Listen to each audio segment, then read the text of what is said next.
जय माता जी, हर हर महादेव। स्वागत है हमारे चैनल ज्ञान की बात विद अर्चना चिंतामणि। एक बार फिर से एक नए ज्ञान के साथ उपस्थित हूँ। आप लोग कैसे हैं? उम्मीद है, विश्वास है अच्छे होंगे, आशा करती हूँ और भगवान से प्रार्थना करती हूँ। सारे भाई अपने-अपने घर में सुखी और संपन्न रहें। ये आप भी आपका भी फर्ज बनता है कि आप अपनी सलामती के लिए हर हर महादेव और जय माता जी कमेंट बॉक्स में ज़रूर लिखें। इससे मैं भी मोटिवेट होती हूँ और अच्छा लगता है मुझे भी कि आप लोग वीडियो को देखते हैं और पसंद करते हैं। तो चलिए जानते हैं कि अनेक परेशानियों का, अनेक समस्याओं का समाधान करने के लिए या किसी एक साधारण उपाय से जिससे आपकी अगर मनोकामनाएँ कोई ऐसी हैं जो नहीं पूर्ण हो रही हैं, जो काफ़ी दिनों से शारीरिक पीड़ा आपको दे रही है, मानसिक कष्ट हो रहा है और आप किसी से कह भी नहीं पा रहे हैं। तो इन सारे परेशानियों को जो बिल्कुल कहा जाता है कि क्रिटिकल हो, किसी उसका उपाय जल्दी ना मिल पा रहा हो और आपको उस समस्या का समाधान जल्दी चाहिए। तो कहते हैं कि एक रूप में डॉक्टर होता है, एक रूप में भगवान होते हैं, साधु संत महात्मा भी होते हैं और एक रूप में घर में कोई स्त्री भी होती है। लेकिन हर कोई एक समस्या का समाधान करता है, लेकिन एक ऐसी शक्ति है कि जो आपके हर समस्या का समाधान करती है। उसी शक्ति के बारे में जानते हैं। आप सभी सनातन प्रेमियों को सबसे पहले जय श्री राम, जय हनुमान जी। इनका बंधन अर्चन करने वाले जो लोग भी होते हैं, कभी परेशान नहीं होते हैं। दुनिया का मोह तो कम होता है, माया कम होता है, लेकिन जो असल की शक्तियाँ होती हैं, उसकी एक प्रबल पहचान होती है कि आप कैसे उन शक्तियों को पहचानते हैं और कैसे अपने दुखों का निवारण स्वयं उनके द्वारा कर सकते हैं। कहा जाता है कि जब हनुमान जी राम की सेवा करने के लिए आए थे श्री राम के पास अयोध्या में, तो वहाँ उन्होंने सिर्फ़ राम की शक्तियों को नहीं महसूस किया था, राम से अपनापन नहीं महसूस किया था, राम की शक्तियों को भी महसूस किया था। वो तो भगवान थे ही, लेकिन भगवान की एक कल्पना थी या ये कहिए कि भगवान का एक पार्ट था जो उनको पृथ्वी पर आकर निभाना था और जिसका वध करना था या जिसका तारण करना था, तारणतार, उसके लिए उनको आना ज़रूरी था। जो खेल हुआ, उस माध्यम से वो सबको करना ही करना था। इसीलिए कहा जाता है कि जब शक्तियाँ अनमोल होती हैं, विपत्तियाँ करीब होती हैं, तो डूबने वाले को एक तिनके का सहारा भी बहुत बड़ा सहारा हो जाता है। तो उसी तरह जब परेशानियाँ नज़दीक होती हैं और कोई दिक्कतें इतनी दूर होते हुए भी नज़दीक महसूस होती हैं और जो आपकी रातों का नींद, दिन का चैन, आपकी कमाई का ज़रिया छीन लेता है और अनेक प्रकार के दुखों का कारण होता है, तो आपके पाप कर्म ही होते हैं कि जो आपको परेशान करते हैं। तो इस कुछ ऐसे मंत्र हैं जो हमारे शास्त्र में सनातन प्रेमियों को पता होगा कि जिसको करने से आप अपने हर कष्ट से, हर पीड़ा से निवारण कर सकते हैं और जिस प्रकार की पीड़ा है उसी प्रकार का मंत्र चौपाई, शास्त्र का नियम पढ़ना और उच्चारण करना शुरू कर सकते हैं।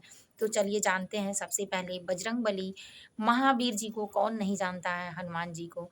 जिसका मेष राशि है उसके गुरु मंगल होते हैं और ऐसे जातक जो होते हैं वो काफ़ी गुस्से वाले होते हैं, काफ़ी तेज़ नहीं होते हैं। जिस तरह से हनुमान जी की शक्तियाँ प्रबल होती हैं, उसी तरह उनकी भी होती हैं। अंतर यही होता है वो देव होते हैं और ये साधारण मनुष्य होते हैं। तो दोनों लोगों की साधारणता इसी पर बनी होती है। तो इसी बात को सबसे पहले जानते हैं कि हनुमान जी को आप बस खुश कर दें तो सारे देवी-देवता स्वयं खुश हो जाएँगे और आपके कष्टों का छुटकारा हो जाएगा। आपने हनुमान चालीसा का सारा विधि-विधान तो सुना ही है और मेरे वीडियो के माध्यम से आपको इतना तो पता चल ही गया है कि मैं आपके घर की तरह हूँ, बिल्कुल साधारण-सा नियम, सस्ता-सा नियम और साधारण उपाय, जो अचूक उपाय होगा, मैं वही आपको बताऊँगी। और उसी के हिसाब से अगर श्रद्धा और भक्ति से, विश्वास से आप इन कामों को करते हैं, तो आपको किसी बड़े खर्च की, बड़ी ज़रूरत की ज़रूरत ही नहीं है। सिर्फ़ आपको साधारण सा थोड़ा टाइम देना है और भगवान कहते हैं कि तुम मुझे हर कर्म में याद कर सकते हो, सिर्फ़ हमको थोड़ा टाइम दो। जैसे अपने हर काम को टाइम देते हो, उसी तरह इनको भी टाइम चाहिए और वही आपको करना है। तो चलिए जानते हैं कि कौन-कौन सा नियम है और किस बात से हम रामायण के हिसाब से, महाभारत, गीता और अपने शास्त्र के हिसाब से किन चीज़ों को करके अपने शक्तियों को पा सकते हैं, अपने आप में मजबूत हो सकते हैं और कौन-कौन इस शक्तियों का पालन करके कैसे हो सकता है। तो चलिए वीडियो में बने रहिए, पूरा स्किप करके बिल्कुल मत देखिए, क्योंकि आप पूरा अगर वॉच करेंगे तो आपको पूरा ज्ञान मिलेगा, और कहीं से कोई स्टेप छूट जाता है तो आगे रुक-रुक के देखने से वीडियो को कम समझ में आता है।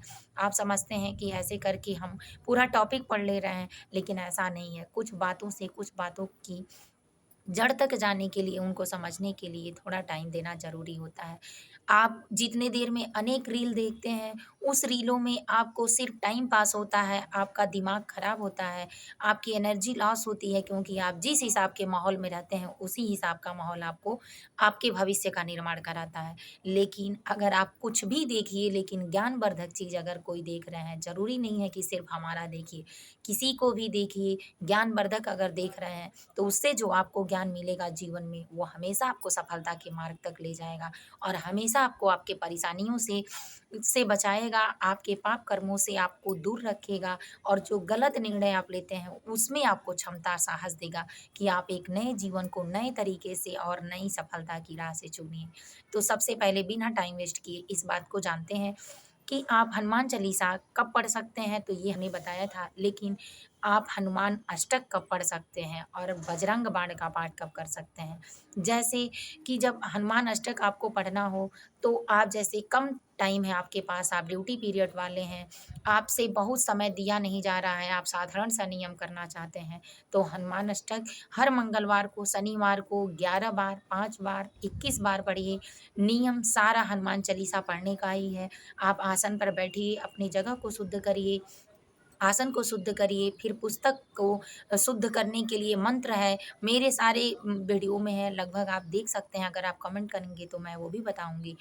तो आप शुद्ध करिए, उसके बाद आचमनी कर हनुमान अष्टक का पाठ शुरू कर दीजिए।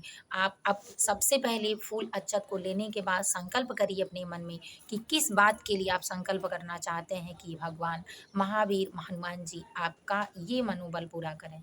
तो जिस बात को करना है वो उनके चरणों में उन बातों को अर्पित करिए। उसके बाद अपने जो आपकी भावनाएँ हैं उसको प्रकट करके हनुमान जी का मन ही मन भक्ति भाव से भजन करते रहिए, हनुमान जी का नाम लेते रहिए, और हनुमान अष्टक का पाठ करिए, और करते रहिए। 11 बार करिए, 21 बार करिए, 108 बार करिए।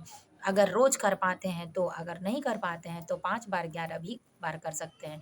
बिल्कुल 1 पेज का छोटा-सा हनुमान अष्टक होता है, जो बड़े पुस्तकों को भी फ़ेल कर सकता है।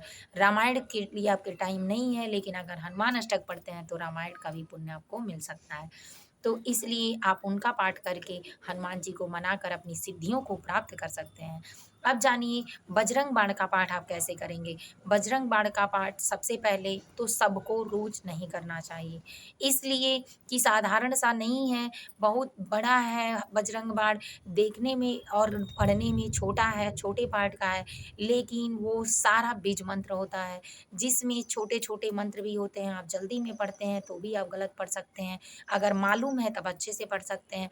इसीलिए जब कोई बहुत बड़ी परेशानी हो और उसमें कोई भूल और क्षमा याचना नहीं होती है, इसीलिए जब कोई बड़ी परेशानी हो, बड़ी विपत्तियाँ हों जिससे आप टाल नहीं पाते हैं, या जिसका समस्या का समाधान आप नहीं कर पाते हैं, तो हनुमान जी को एक पान का बीड़ा जिसमें जर्दा वगैरह या सुपारी जो होता है वो ना हो, जैसे नशीले पदार्थ उसमें ना हो, मीठा पान बनवाकर और एक बीड़ा अपने परेशानियों का ये बोलकर हनुमान जी के चरण में अर्पित करिए एक लड्डू के साथ कि मैं इन परेशानियों का सामना नहीं कर पा रहा हूँ, मैं अपने सर का बीड़ा आपको सौंप रहा हूँ और आप ही इन परेशानियों का समाधान करिए। इस तरह हनुमान जी को अर्पित करके, और हनुमान जी का रुद्राक्ष भी मिलता है, वो अपने गले में धारण कर पाएँ तो करें, नहीं तो वही पान अर्पित करके और 11 और 21 बार लाल फूल, लाल चंदन, लाल अक्षत चढ़ाकर हनुमान जी को और श्री राम जी की स्तुति पहले करके, और पीला चंदन माता सीता को लगाकर, राम जी को लगाकर हनुमान जी को लगाइए, तो प्रसन्न होंगे। वही चंदन उसी उँगली से अपने लास्ट में प्रसाद के रूप में लगाइए और बजरंग बाण का पाठ करिए। बड़ी से बड़ी परेशानियाँ होंगी, अगर अचानक की होंगी, बड़ी विपत्तियाँ होंगी तो टल जाएँगी, क्योंकि हनुमान जी जल्दी प्रसन्न होने वाले देवता हैं और आपकी हर मनोकामनाओं को देने वाले हैं। तो इसीलिए आप इस नियम से अगर करते हैं तो ज़रूर पूरा होगा और बजरंगबली अपनी कृपा निश्चित बरसाते हैं अपने भक्तों पर और अपने भक्तों के साथ हमेशा सहायता होते हैं। वीडियो अच्छा लगा हो तो लाइक कर लें, चैनल को सब्सक्राइब कर लें, शेयर करना बिल्कुल ना भूलें, कमेंट बॉक्स में जय श्री राम हनुमान जी ज़रूर लिखें। जय बजरंगबली।